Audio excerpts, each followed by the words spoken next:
Medical കോളേജിലെ അനാസ്ഥയിൽ രോഗിക്ക് ജീവൻ നഷ്ടമായെന്ന് പരാതി. പന്മന സ്വദേശി വേണുവാണ് മരിച്ചത്. അടിയന്തര ആൻജിയോഗ്രാമിന് നിർദ്ദേശിച്ച് 6 ദിവസമായിട്ടും പരിശോധന നടത്തിയില്ലെന്ന് ആക്ഷേപമുയർന്നു. കഴിഞ്ഞ ദിവസം രാത്രി ഹൃദയാഘാതത്തെ തുടർന്നാണ് വേണു മരിച്ചത്. മെഡിക്കൽ കോളേജിലെ അനാസ്ഥ വെളിവാക്കുന്നതാണ് സംഭവമെന്ന് ആക്ഷേപം ഉയർന്നു. മരണത്തിന് മണിക്കൂറുകൾക്ക് മുമ്പ് ഓട്ടോ ഡ്രൈവറായ വേണു സുഹൃത്തിനോട് സംസാരിക്കുന്ന ശബ്ദ സന്ദേശവും പുറത്തുവന്നു. ഓട്ടോറിക്ഷ തൊഴിലാളിയായ പന്മന പൂജാഭവനത്തിൽ വേണുവാണ് മരിച്ചത്. തിരുവനന്തപുരം മെഡിക്കൽ കോളേജിലെ അനാസ്ഥയിലാണ് വേണുവിന്റെ ജീവൻ നഷ്ടമായതെന്നാണ് ബന്ധുക്കൾ ആക്ഷേപമുന്നയിക്കുന്നത്. വേണുവിന് അടിയന്തര ആൻജിയോഗ്രാമിന് നിർദ്ദേശിച്ചിട്ട് 6 ദിവസമായിട്ടും പരിശോധന നടത്തിയില്ലത്രേ. കഴിഞ്ഞ ദിവസം രാത്രി ഹൃദയാഘാതത്തെ തുടർന്നാണ് വേണു മരിച്ചത്. മെഡിക്കൽ കോളേജിലെ അനാസ്ഥ വെളിവാക്കുന്ന വേണുവിന്റെ ശബ്ദ സന്ദേശവും പുറത്തുവന്നു. അന്വേഷണ ഇവിടെ ഭയങ്കര അഴിമതിയുടെ തിരുവനന്തപുരം മെഡിക്കൽ കോളേജ് മൊത്തത്തില് സമൂല അഴിമതി കൊണ്ട് ആറാടിയിരിക്കുക. തിരുവനന്തപുരം മെഡിക്കൽ കോളേജ് നമ്മുടെ ഈ സോഷ്യൽ മീഡിയയിലൊക്കെ കാണുന്നില്ലയോ, അത് വാസ്തവം തന്നെ. അത് മനസ്സിലായില്ലയോ? കണ്ണൂര് ഒരു ഹോസ്പിറ്റലിനകത്ത് കയറി ഒരു ഡോക്ടറെയും 12 സിസ്റ്ററേയും കയറി കൈകാര്യം ചെയ്തില്ലേ ഒരു പിതാവ്.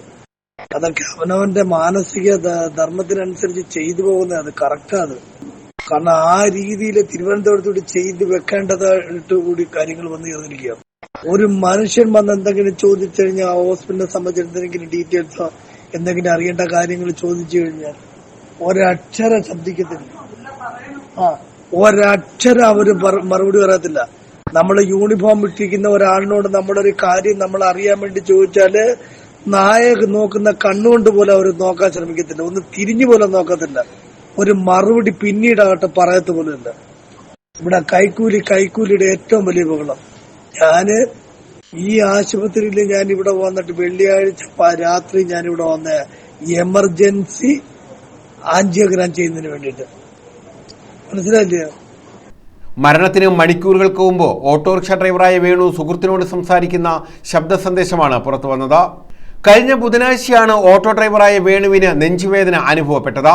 തുടർന്ന് ചവറ പ്രാഥമിക ആരോഗ്യ കേന്ദ്രത്തിലെത്തിച്ചു. ആൻജിയോഗ്രാം വേണമെന്ന് നിർദ്ദേശിച്ചതിനാൽ കൊല്ലം ജില്ലാ ആശുപത്രിയിലേക്ക് റഫർ ചെയ്തു.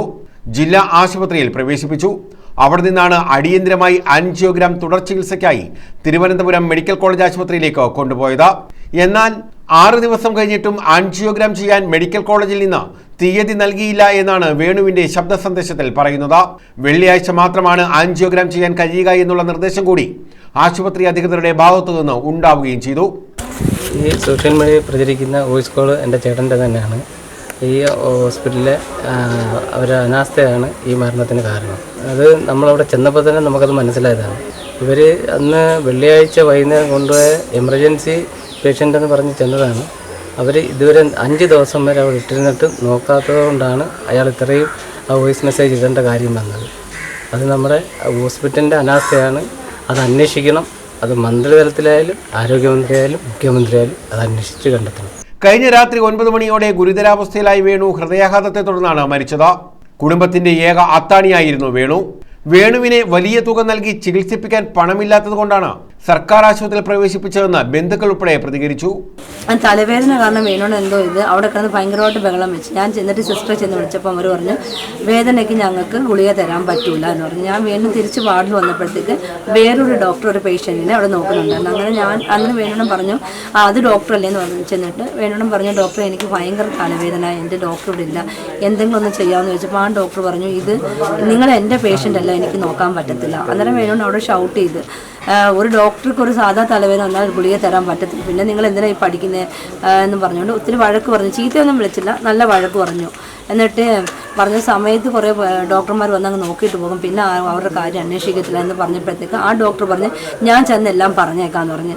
പിറ്റേന്ന് അതേപോലെ ആ 11-12 മണി സമയത്ത് ഞങ്ങളുടെ ഡോക്ടർ പിന്നെ പിറ്റേന്ന് അതേപോലെ നല്ല തലവേദനയായിരുന്നു. രാവിലെ തലവേദന എടുത്തിട്ട് വേണോടന് എന്നോട് പറയാതെ കാർഡിയോളജിയിൽ ഒരു ഡോക്ടറെ പോയി കണ്ട, ഒരു ലേഡി ഡോക്ടറാണ്. അങ്ങനെ ചോദിച്ചു എന്തുകൊണ്ട് എനിക്ക് ആൻജിയോഗ്രാം ചെയ്തില്ല എന്ന് ചോദിച്ചപ്പോഴും ആ ഡോക്ടർ പറഞ്ഞത്, എനിക്ക് തോന്നുന്നു ആ ഡോക്ടറിൻ്റെ പേര് ദേവിന്നോ ദേവികയെന്നാണ്. ആ ഡോക്ടർ പറഞ്ഞത് അച്ഛാ അത് നമുക്ക് ഒരു അറ്റാക്ക് വന്നു കഴിഞ്ഞാൽ 5 ദിവസം മരുന്ന് കഴിച്ചെങ്കിൽ മാത്രമേ നമുക്ക് ആൻജിയോഗ്രാം ചെയ്യാൻ പറ്റത്തുള്ളൂ. അങ്ങനെ വേണോട് എന്നോട് പറഞ്ഞു ഇതുപോലെ ഡോക്ടർ വന്ന് പറഞ്ഞു ചിലപ്പോൾ ശരിയായിരിക്കില്ല, അതുകൊണ്ടായിരിക്കും എനിക്ക് ആൻജിയോഗ്രാം ചെയ്യാവുന്നത്.